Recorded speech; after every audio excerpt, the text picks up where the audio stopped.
Also tonight, uncertainty over the US-Iran talks in Pakistan as the clock ticks down towards the end of the ceasefire. The end of the 2-week US-Iran ceasefire is fast approaching, with no sign of what happens next. Peace talks are supposed to be taking place in Pakistan today, but it's not clear if they will. A short time ago, President Trump said he expects to be bombing and that his troops are ready to go if a peace deal isn't reached. The BBC's chief international correspondent Lise Doucette is reporting from Tehran on condition that none of her material is used on the BBC's Persian service. These restrictions apply to all international media organisations operating in Iran. Well, Lise joins us now. So, Lise, is Iran going to go to these talks?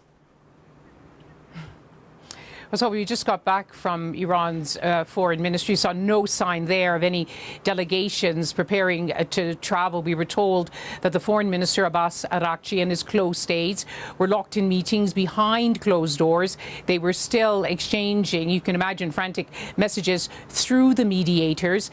So we sat down with the senior foreign ministry official, Ismail Baghai. He had been at the last round of talks in Islamabad, and asked him what was the situation now. So far, no decision has been made. And I think the reason is very clear, because of the confusing messages we have been receiving from the United States.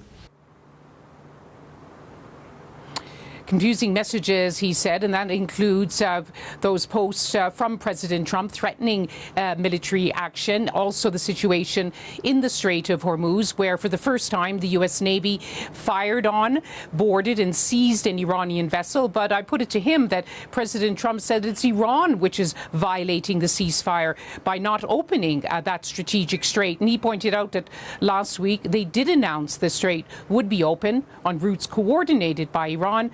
But then President Trump immediately announced thank you in capital letters and said their U.S. naval blockade would stay in force. So the two sides locked in disagreement while the clock is ticking down. On Iranian time, the ceasefire should expire in a number of hours. Lise Doucette with the very latest there from Iran. Thank you. President Trump has told ITV News that the US will get a deal with Iran one way or another. He sounded optimistic that an agreement would be reached, but there are doubts tonight whether his further peace talks will actually take place in Pakistan as planned. A ceasefire between the two sides is due to end tomorrow.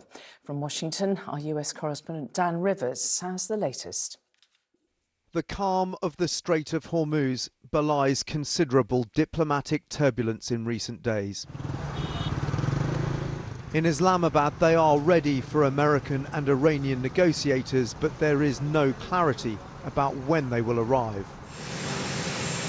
Today, I called President Trump, who gave an upbeat assessment of the chances of a deal, telling me, "We're going to see.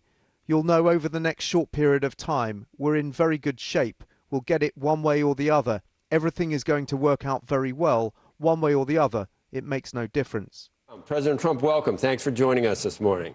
After my conversation with him, he went on the financial channel CNBC, suggesting a ship the American Navy boarded yesterday in the Bay of Bengal east of Sri Lanka was carrying military aid from China. We caught a ship yesterday that had some things on it which wasn't very nice. A gift from China, perhaps, I don't know.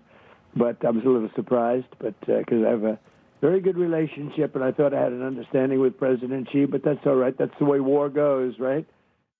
Despite a US maritime operation supposedly stopping all tanker traffic in and out of Iranian ports, data from Lloyd's List suggests at least 26 vessels have now bypassed the American blockade.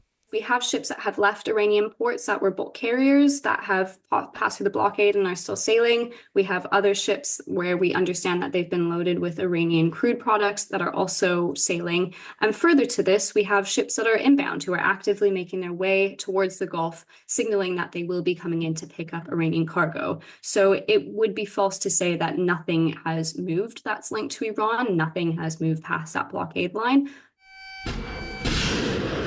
Today, Donald Trump also claimed he was willing to resume hostilities against Iran.